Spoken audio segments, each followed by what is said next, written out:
तेज रफ्तार सबीना के साथ में आप सभी का स्वागत है। मैं सबीना तामंग देशमुख। हम अपने पॉडकास्ट में हर बार एक ख़ास मेहमान के साथ हाजिर होते हैं और आज मैं एक ऐसे मेहमान के साथ हाजिर हूं जिसे पूरी दुनिया भगवान का दर्जा देती है, क्योंकि कहते हैं ना कि डॉक्टर के बाद अगर किसी को जीवन बचाने वाला सबसे बड़ा ज़रिया माना जाता है तो वो है हमारे साथ जो मौजूद हैं डॉक्टर। और सबसे बड़ी बात ये कि आप उस शरीर के हिस्से का डॉक्टर है जिसे पूरा शरीर संभाल कर रखता है, यानी कि आप जाने माने सीनियर ऑर्थोपेडिक सर्जन हैं डॉक्टर हितेश डावर जी। बहुत बहुत स्वागत है आपका। Thank you madam. पहला सवाल यही है कि इन दिनों जो सबसे बड़ी दिक्कत आ रही है, सब में हम हर एज ग्रुप का जिक्र करेंगे, लेकिन अब तो 10 साल के बच्चे भी कहने लगे हैं कि उनके सिर में दर्द हो रहा है, उनके कमर में दर्द हो रहा है, उनके कंधों में दर्द हो रहा है। आपको लगता है कि ये उन पेरेंट्स के लिए खतरे का संकेत है? बिल्कुल। दो कारण हैं इन चीज़ों के। एक तो थोड़ा सा न्यूट्रिशनल डाइट पे फ़र्क आया है। हाँ जी। आजकल प्रोसेस्ड फूड ज़्यादा हैं। दूसरा, इनका लाइफस्टाइल काफ़ी चेंज हो गया है। बच्चे आजकल इंडोर रहते हैं, बाहर नहीं जाते जी। इंडोर गेम्स में ज़्यादा उनका टाइम निकलता है। बाहर की जो एक्टिविटीज़ हैं वो काफ़ी कम हो गई हैं, तो उससे फ़र्क आ रहा है ना। ये दोनों चीज़ें परेशान कर रही हैं। डॉक्टर हितेश, लेकिन आपको लगता है कि जब एक बच्चा, एक छोटा बच्चा जिसकी उम्र 10 से 15 साल की उम्र की है, अगर वो ये कहता है कि उसे बैक पेन शुरू हो गया है, उसे कमर में दर्द, उसे घुटनों में दर्द, उसे कंधे में दर्द, जिसे लेकर जब परिवार के सदस्य आपके पास पहुंचते हैं, तो क्या आप उन्हें सजेस्ट करते हैं, क्या वो टिप्स देते हैं जो आपको लगता है कि कल को बच्चे को अपनी ज़िंदगी में इस तरह से ख़तरनाक स्थिति ना झेलनी पड़े? तो जब ऐसे जनरलाइज्ड पेन्स के साथ इस उम्र में अगर बच्चों को लाया जाता है तो पहले तो हम इन्वेस्टिगेट करना चाहते हैं कि उसका कारण क्या है। कुछ बच्चों में आजकल न्यूट्रिशनल डेफिशिएंसीज़ की वजह से, विटामिन डी की डेफिशिएंसीज़ की वजह से रिकेट्स बहुत कॉमन हो रहा है। अगर वो नहीं है और ये कारण इन दर्दों के अगर पोस्चरल हैं या शरीर की वीकनेस है तो उसको चेंज करने की सलाह दी जाती है। उनको एक्टिव एक लाइफस्टाइल जीने की सलाह दी जाती है। पोस्चर का सही रखने की सलाह दी जाती है। जो बच्चों में अमूमन क्या आपको लगता है कि पोस्चर जो है आजकल सही नहीं नज़र आ रहा है, चाहे वो सोते वक्त हो, खेलते वक्त हो, हर वक्त हाथों में मोबाइल हो, लैपटॉप हो, ये सबसे बड़ी वजह आपको नज़र आता है? सोते वक्त, खेलते वक्त का तो बहुत ज़्यादा चेंज नहीं शायद आया है, बट आई थिंक डेफिनेटली ये मोबाइल, लैपटॉप जिस तरीके से यूज़ कर रहे हैं, जिस तरीके से आप छोटे छोटे बच्चों को ही मोबाइल पूरा पूरा दिन पकड़ा देते हैं, गेम्स खेलते हैं उसके अंदर। इनफैक्ट आजकल की क्लासेस भी जो ऑनलाइन हो रही हैं और उसी तरीके से बच्चा जो है उसी में ही मशगूल रहता है, तो उससे डेफिनेटली पोस्चर पे, हड्डियों के स्ट्रेंथ पे, मसल वीकनेस डेफिनेटली हो रही है। और खान पान को लेकर के आपको लगता है कि अगर बच्चों को अभी से सिर में दर्द, कंधे में दर्द, घुटनों में दर्द, कमर में दर्द हो रहा है, तो क्या इसके पीछे जंक फूड्स भी हैं जो बच्चा खाता ही खाता है? जंक फूड और प्रोसेस्ड फूड, ये दोनों ही चीज़ों जो हैं उस हिसाब से ख़राब है, क्योंकि ना इनमें सही पोषण, सही न्यूट्रिएंट्स हैं जो कि बच्चों को जानने चाहिए, और साथ में जो प्रिजर्वेटिव्स होते हैं, ये जो न्यूट्रिएंट्स होते भी हैं उनको अब्जॉर्ब करने से रोकते हैं। तो ये चीज़ें दोनों ही ख़राब करती हैं बच्चों को। पर आपको ये लगता है कि माता पिता को किस बात का ध्यान रखना चाहिए ख़ासतौर पर, क्योंकि इस भागती दौड़ती ज़िंदगी में उनका कहना यह है कि हम तो ज़्यादातर वक्त घर से बाहर रहते हैं, ऐसे में बच्चों को पूरे टाइम मॉनिटर करना मुश्किल हो जाता है, तो क्या वो सीख बच्चों को दे सकते हैं ताकि उस एज ग्रुप में वो ये संभल कर चलें और सोच कर चलें कि हमें ये फॉलो करना ही करना है? तो इसके अंदर सीख से ज़्यादा इन्वॉल्वमेंट की ज़रूरत है। आप बच्चों की एक्टिविटीज़ में, बच्चों के लाइफस्टाइल में इन्वॉल्व रहें। आप कितने भी बिजी हों, आप वीकेंड्स पे फ्री हैं, आप वो एक्टिविटीज़ चैनलाइज करने की, वो एक्टिविटीज़ करने की कोशिश करें जिसमें बच्चा भी इन्वॉल्व रहेगा। आप खुद अच्छा पोषण, अच्छी डाइट खाएंगे तो डेफिनेटली बच्चे को भी वही इंस्पिरेशन मिलती है। आप खुद अच्छा एक्टिव लाइफस्टाइल जीना चाहेंगे, आप खुद किसी स्पोर्ट में, किसी फिजिकल एक्टिविटी में इन्वॉल्व रहेंगे तो बच्चा वही चीज़ सीखता है, वही चीज़ देखता है, बच्चा उसी में ही खुश रहता है। अगर आप खुद फ़ोन में, लैपटॉप में, टीवी में पूरा दिन निकालेंगे तो बच्चा वही देख रहा है। बिल्कुल सही। डॉक्टर हितेश, अगर 10 से 15 साल की उम्र का बच्चा अपने परिवार के सदस्यों से कह रहा है कि वो इस उम्र में, इस एज ग्रुप में इतने दर्द से गुजर रहा है, तो क्या बहुत ज़्यादा गंभीर है या शुरुआती लक्षणों में रोका जा सकता है उस बच्चे के दर्द को? डेफिनेटली, मैंने जैसा बोला, हमें इनको पहले इन्वेस्टिगेट करने की ज़रूरत है कि ये दर्द क्यों हो रहे हैं। तो शारीरिक कारण तो एक बहुत बड़ी प्रॉब्लम है ही सही, शारीरिक कारणों में न्यूट्रिशनल कमियां या एक्सरसाइज कसरत की कमी, बाहर निकलने की कमी, वो सब एक बड़ी परेशानी है।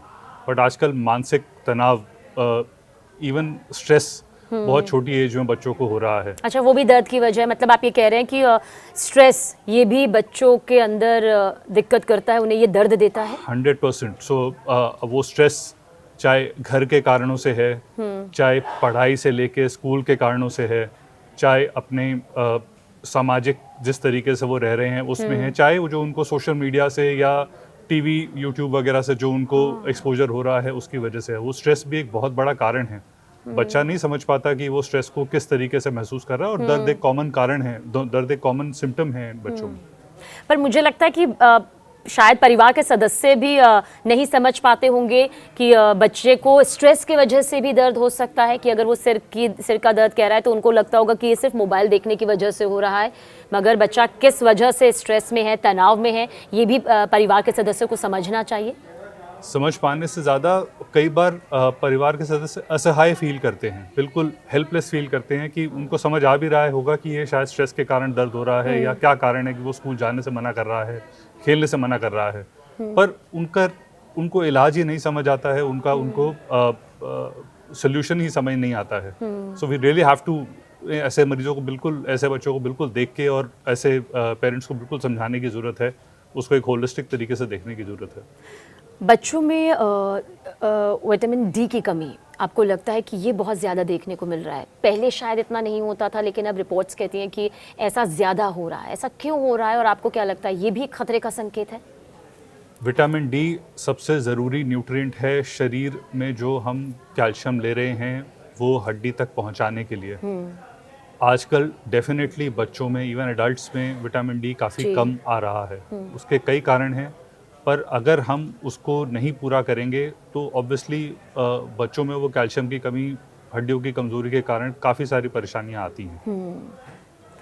देखिए, हमने यहाँ पर बच्चों के ऊपर बातचीत कर ली है, लेकिन अब हम एक पड़ाव आगे बढ़ते हैं।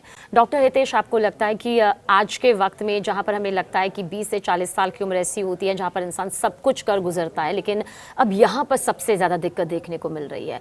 हर किसी से जिससे भी पूछो वो कहता है कि उसके घुटनों में दर्द है, बैक पेन ज़्यादा हो रहा है, कंधों पर बहुत बोझ महसूस हो रहा है।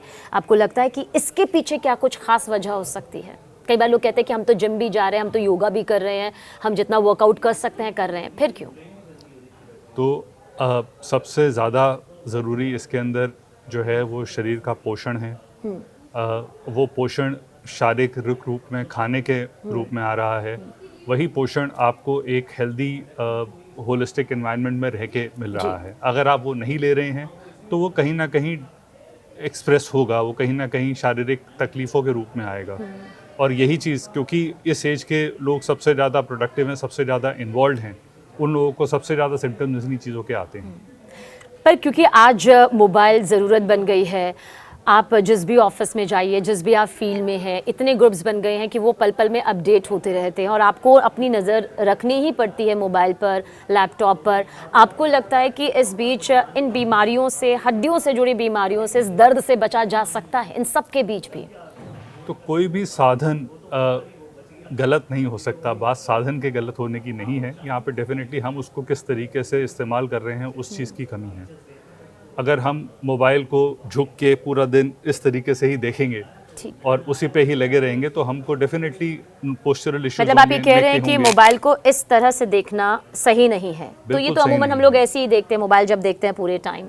तो उसका तरीका है कि आप उसको आई लेवल पे ला के उसके बाद करिए। वही एक तरीका है जिससे आप अपने नेक के पोस्चरल इश्यूज बचा सकते हैं। मतलब आप कह रहे हैं कि हमारा मोबाइल इस तरफ होना चाहिए जो भी हम देख रहे हैं, जो कि बहुत कॉमन यूजेज नहीं है, but that is the way. जी। लेकिन आप ये कह रहे हैं कि अगर ऐसे हमने देखना शुरू कर दिया तो हम काफ़ी सारे दर्द से छुटकारा पा सकते हैं। 100%। जी, तो ये पोस्टर आप देख लीजिए। मतलब अगर आप मोबाइल यूज़ कर रहे हैं तो जाहिर सी बात है ये कुछ इस तरह से होना चाहिए। हालांकि बहुत मुश्किल हो जाता है इस वक्त, अभी दर्द हो रहा है शायद इसलिए क्योंकि हमारी आदत हो गई है ऐसे देखने की। तो अच्छा है ना, उसी तरीके से एक आप उसको अगर कम भी यूज़ करेंगे, हाँ, आपको दर्द होगी हाथ तो अपने आप उसको कम यूज़ करेंगे। चलिए, अच्छा डॉक्टर, क्योंकि हम अमूमन देखते हैं कि लोग कहते हैं कि यार हमारे ना घुटनों से आवाज़ आ रही है, हमारे हाथों से आवाज़ आ रही है। वो कहते हैं कि मतलब वो दर्द की आवाज़ है या उन्हें बहुत अनकंफर्टेबल फील होता है। ऐसा क्यों हो रहा है? हड्डियों से आवाज़ आना? तो जोड़ों से आवाज़ आना नॉर्मल भी हो सकता है, अब नॉर्मल भी हो सकता है। अच्छा। नॉर्मल जोड़ से आवाज़ जो आती है उसको क्रेपिटस कहते हैं। पर क्रेपिटस अगर ज़रूरत से ज़्यादा आ रहा है तो वो या तो जोड़ के घिसाव के कारण, आर्थराइटिस और के ये कारण क्या है। होता है? जोड़ के घिसाव के कारण, आर्थराइटिस अच्छा। के कारण जब जोड़ में खुरदरापन आता है उससे भी क्रेपिटस आ सकता है। कई बार जोड़ के आसपास की जो मांसपेशियां हैं वो गलत तरीके से जोड़ के ऊपर से घिसती हैं, वो हाँ भी जी। क्रेपिटस पैदा करती हैं। और ये किस उम्र से ये जोड़ों का घिसाव शुरू हो जाता है? किस उम्र से मतलब आपको अलर्ट ज़्यादा होने की ज़रूरत होती है? तो ऐसे तो कोई भी उम्र जो है इफेक्ट हो सकती है, बट अच्छा। मोस्टली 35-40 की उम्र पे आजकल देखा जा रहा है कि घिसाव जल्दी आ रहा है। अर्ली आर्थराइटिस 35-40 की उम्र में देखा जा रहा है। और डॉक्टर हितेश, इसके पीछे की वजह क्या रहती है? मतलब इतनी कम उम्र से जोड़ों का ये घिसाव आ जाना, जोड़ों की दिक्कतें आ जाना, इतनी जल्दी क्यों? शरीर का पोषण, अगर आप बैलेंस डाइट नहीं ले रहे हैं, अच्छा न्यूट्रिशन नहीं ले रहे हैं, तो डेफिनेटली जो शरीर के जोड़ों के कार्टिलेज को जो न्यूट्रिशन चाहिए वो उनको नहीं मिल रहा।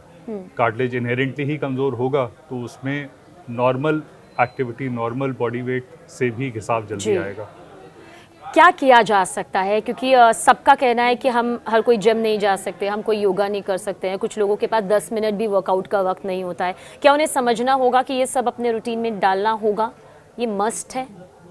आप अपने शरीर के लिए दिन के 8 घंटे ज़रूर निकालें। 7 घंटे की नींद, 1 घंटे की कसरत।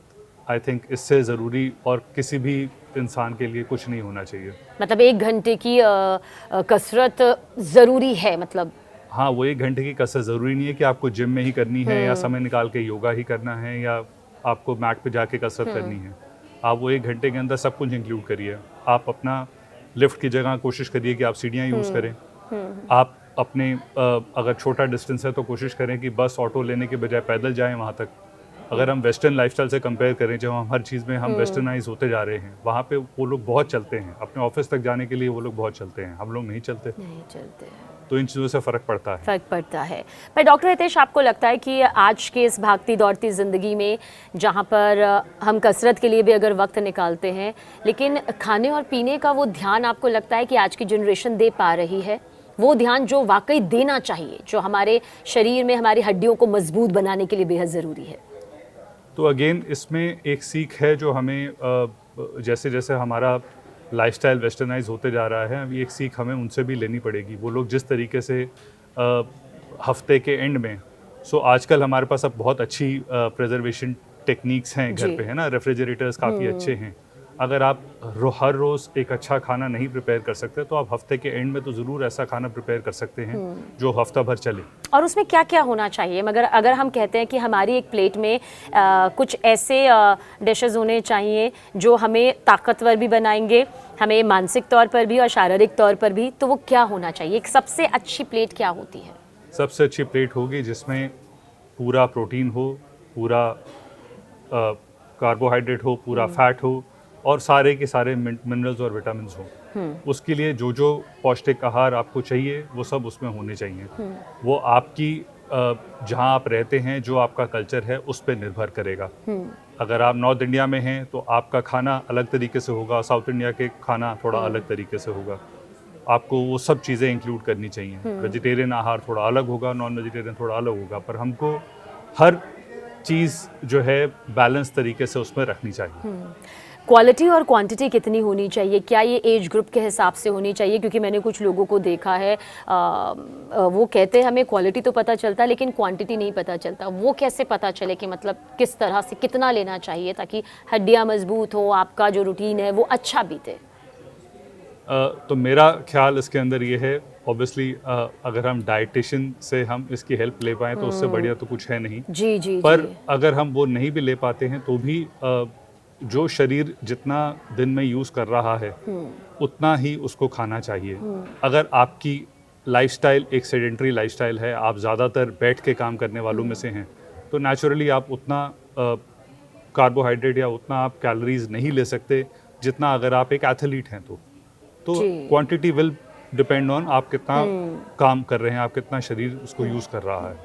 वैसे तो शरीर का हर हिस्सा बहुत ख़ास है आपकी ज़िंदगी को आगे बढ़ाने के लिए, लेकिन आपको क्या लगता है कि सबसे ज़्यादा तकलीफ़ या सबसे ज़्यादा ख़तरा शरीर के किस हिस्से में हड्डियों के लिहाज से होता है? मतलब क्या कई लोग कहते हैं हमें कमर की दिक्कत है, कई लोग कहते हैं हमें बैक की ज़्यादा प्रॉब्लम हो रही है, कई लोग कहते हैं हमारे शोल्डर में ज़्यादा पेन है, तो मतलब कौन सा ज़्यादा सबसे ज़्यादा खतरनाक है?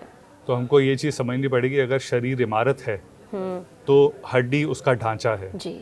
हड्डी में कैल्शियम सीमेंट है और बाकी ढांचा जो है उसको उसी से ही जो है तो वो कौन सा फ्लोर खड़ा हुआ सबसे है। ज़्यादा इसमें खतरे में? हर अगर चीज़ बीच का फ्लोर अपना गया रोल तो है, ऊपर हर चीज़ उतनी ही ज़रूरी है। कुछ चीज़। हड्डियाँ बड़ी हैं, कुछ छोटी हैं, कुछ सीधी हैं, कुछ चपटी हैं, पर हर एक हड्डी उसी तरीके से उतनी ही मतलब ज़रूरी है। सबकी जो इम्पोर्टेंस हाँ, है बराबर है, कोई आप बिल्कुल इसको बराबर कम है। या ज़्यादा में नहीं आंक सकते नहीं हैं। आंक सकते।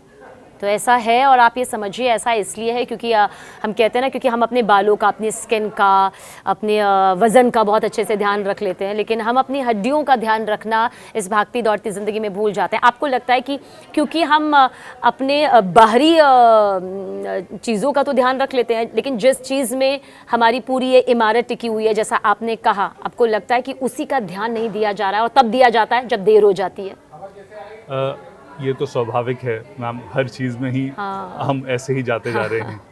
जहाँ लगता है कि हाँ अब हो गया, अब दिक्कत है, चलो अब इस चीज़ का ध्यान रखो, अब चलते हैं। वही। तो कई बार क्या आपके पास कुछ ऐसे मामले भी आते हैं डॉक्टर हितेश, जिसमें लोग कहते हो कि हमें तो 10 साल से ये दर्द हो रहा है, 5 साल से ये दर्द हो रहा है, और अब हम ये आ रहे हैं? तो ये बहुत कॉमन है। इवन आज शहरों में भी जहाँ पे मेडिकल सुविधाएं इतनी आराम से उपलब्ध हैं, वहाँ पे भी बहुत मरीज़ ऐसे हैं जो काफ़ी साल तक उस चीज़ को निगलेक्ट करते हैं। और ये चीज़ कभी कभार काफ़ी ख़तरनाक भी हो सकती है, क्योंकि आप अपने जोड़ों को तो ख़राब होने ही दे रहे हैं, अपनी हड्डियों को भी कमज़ोर होने दे रहे हैं, अपनी मांसपेशियों को भी कमज़ोर होने दे रहे हैं। आप इतना देर कर जाते हैं कि जब इलाज अच्छा मिल भी जाए उसका उतना सफल असर नहीं आता। तो आप ऐसे लोगों को क्या कहना चाहेंगे जो इस दर्द को बढ़ने के बाद आपके पास आते हैं? क्या शुरुआत में ही आ जाना चाहिए? पर लोगों को लगता है शुरुआत में तो हम मेडिसिन खा रहे हैं, अपने डॉक्टर खुद बन रहे हैं और ठीक हो जाते हैं, तो क्या क्या सही रहता है? देखिए, थोड़ा हमारी देश की भी विडंबना है कि हमको यहाँ बहुत आराम से दवाई मिल जाती है, लोकल केमिस्ट पे जाएंगे तो वहाँ से दवाई मिल जाती है। बिल्कुल सही। पर अगर आप सही तरीके से चीज़ों को जांच नहीं कराएंगे तो आप, हो सकता है एक छोटी चीज़ को जो जल्दी पकड़ी जा सकती थी, बिल्कुल सही। उसका थोड़ा अलग इलाज किया जा सकता था, आप उसको बड़ा बनाएं और आगे जाके परेशान हों। और ये पेन किलर्स, ये कितना ज़्यादा ख़तरनाक हो सकते हैं हर एज ग्रुप के लिए जो हम अपने हिसाब से खाते हैं, जिनमें से मैं ये नहीं कहूँगी मैं भी एक हूँ, पर मुझे लगता है कि ये बहुत ज़्यादा ख़तरनाक क्या साबित हो सकता है, या एक दो पेन किलर्स अपने हिसाब से लिए जा सकते हैं? तो हमें ये चीज़ समझनी पड़ेगी, जो भी हम शरीर में डाल रहे हैं वो कहीं ना कहीं से निकल रहा है। हम जो भी पेन किलर डाल रहे हैं वो लिवर और किडनी से ही मेटाबोलाइज हो रहा है। अगर हम उस चीज़ को ज़रूरत से ज़्यादा लेंगे तो वो डेफिनेटली हमारे को शरीर में साइड इफ़ेक्ट तो देगा ही, पर हमारे लिवर किडनी पे भी असर डालेगा। इन दिनों जो हम देख रहे हैं वो घुटनों से अगर सिर्फ यहाँ पर जुड़ा हुआ देखें तो बहुत ज़्यादा आपको लगता है कि हर किसी का रूटीन अपने हिसाब से है, तो कितने मिनट आपको लगता है कि अपनी रोज़ाना ज़िंदगी में चलना ज़रूरी है, सीढ़ियों से ऊपर चढ़ना उतरना, जैसा आपने पहले भी बताया, क्या इसे शामिल करना बहुत ज़रूरी है? बिल्कुल। मैं एक छोटा सा मापदंड अपने ही लाइफ में जो अपनाता हूँ, रोज़ के 10,000 कदम हो, 10,000 कदम चलने के लिए करीब आपको पौना घंटा वॉकिंग ज़रूरी है। आप कोशिश करें कि जो है लिफ्ट की जगह सीढ़ियों का प्रयोग करें जितना हो सकता है। ऑब्वियसली आपके ऑफिस तक यहाँ आने के लिए 21वें फ्लोर तक बहुत मुश्किल है, पर अगर 3-4 फ्लोर तक भी आपको चढ़ना पड़े तो उससे डेफिनेटली आपकी टांगों की काफ़ी कसरत हो जाती है। जब आप काम कर रहे हो आप सीधा बैठें, पोस्चर अपना ठीक रखें, तो इन छोटी छोटी चीज़ों से, छोटे छोटे स्टेप से काफ़ी फ़र्क पड़ता है। काफ़ी फ़र्क पड़ता है। पर आपको लगता है, क्योंकि आपने कहा कि 10,000 कदम हमें चलने ही चाहिए, कोई कम चलना चाहे, क्योंकि बहुत सारे लोगों को मैंने सुना है वो अपने भारी वज़न के चलते कहते हैं कि हम इतना चल नहीं पाते हैं, पर क्या उनको भी समझना होगा कि चलना तो होगा ताकि वज़न पर भी कंट्रोल हो और जो उसका असर आपकी बाकी हड्डियों पर पड़ रहा है वो भी बैलेंस हो सके? तो शरीर हमारा बहुत ही वंडरफुल एक मशीन है, इसको हम ट्रेन कर सकते हैं। ऐसा नहीं है कि पहले दिन आप कोशिश करोगे भारी वजन के साथ भी, कि पहला दिन कोशिश करोगे आप 10,000 कदम चलो। आप धीरे धीरे वो कैपेसिटी बढ़ा सकते हैं और आप वहाँ तक ज़रूर पहुँच सकते हैं। धूप लेना कितना ज़रूरी है? हालांकि हमने इस पर अभी बातचीत की है, पर अब एक सेगमेंट हम छोटा सा इसमें ही रखते हैं। कितने मिनट की धूप रोज़ाना हर किसी के लिए ज़रूरी है? तो चाहे वो बच्चा हो चाहे वो एडल्ट हो, 15 से 20 मिनट की धूप सुबह, 15 से 20 मिनट की धूप शाम अगर हम ले पा रहे हैं तो उससे डेफिनेटली हमारे शरीर का, अगर हमारे शरीर के बाकी अंग ठीक हैं तो विटामिन डी की सिंथेसिस ज़रूर हो और कोई जाती है। खास समय आप बताना चाहेंगे सुबह का? Early morning and just before sunset, सूर्यास्त से जस्ट पहले, उस समय की धूप बेस्ट होती है। और ये सबको लेनी चाहिए कम से कम 10 से 20 मिनट तक, आपको लगता बिल्कुल है? बिल्कुल, वो बहुत आसान है।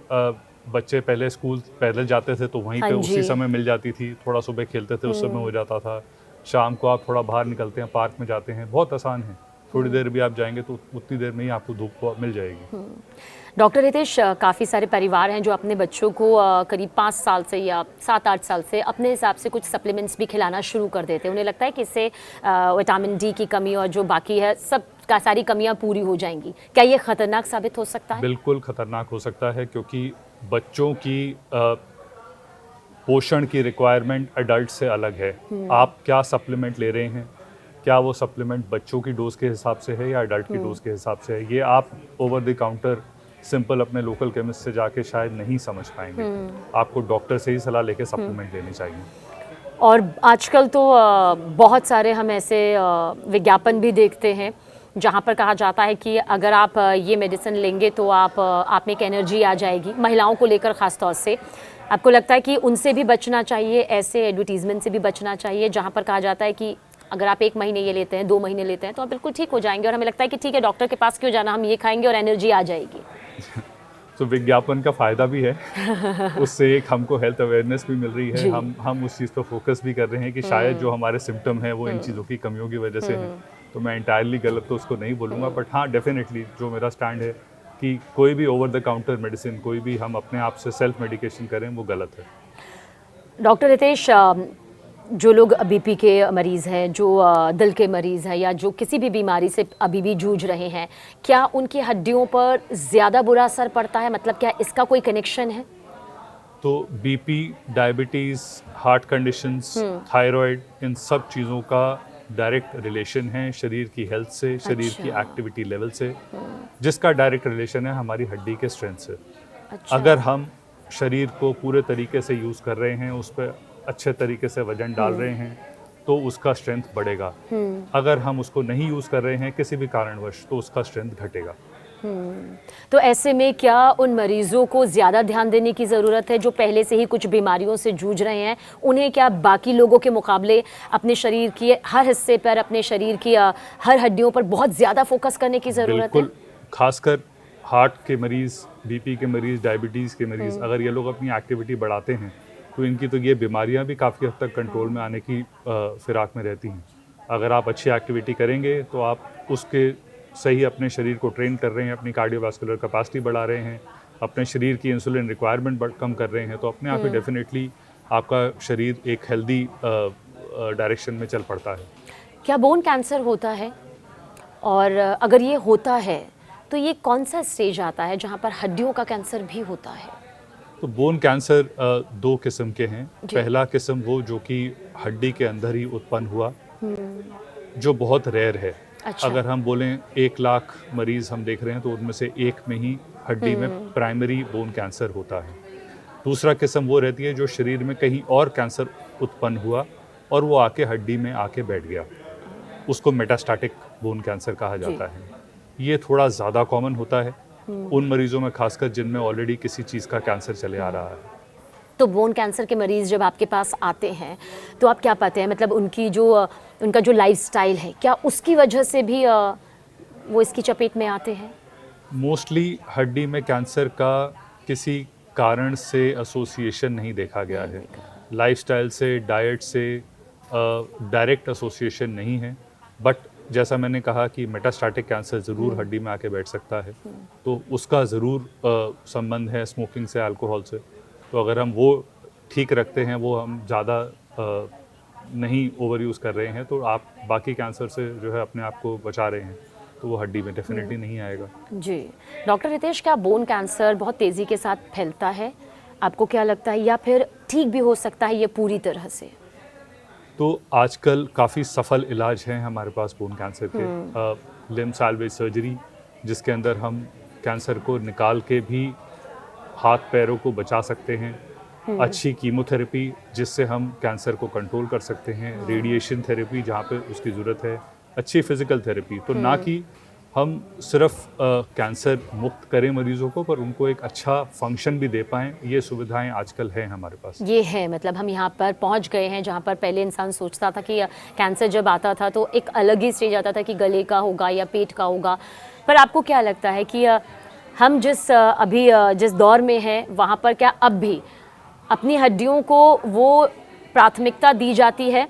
आपको लगता है जब आपके पास ये सारे मरीज़ आते होंगे, उनका रूटीन आप सुनते होंगे, आपको लगता है कि क्या वो अपनी हड्डियों को वो इम्पोर्टेंस देते होंगे जो उन्होंने मतलब दी जानी चाहिए? तो हड्डी का दर्द, कमर का दर्द, गर्दन का दर्द, कंधों का, घुटने का दर्द एक कॉमन सिम्टम है ना। ये सिम्टम लेके हर डॉक्टर, वैद्य, नीम हकीम के पास जो है हम जाते हैं।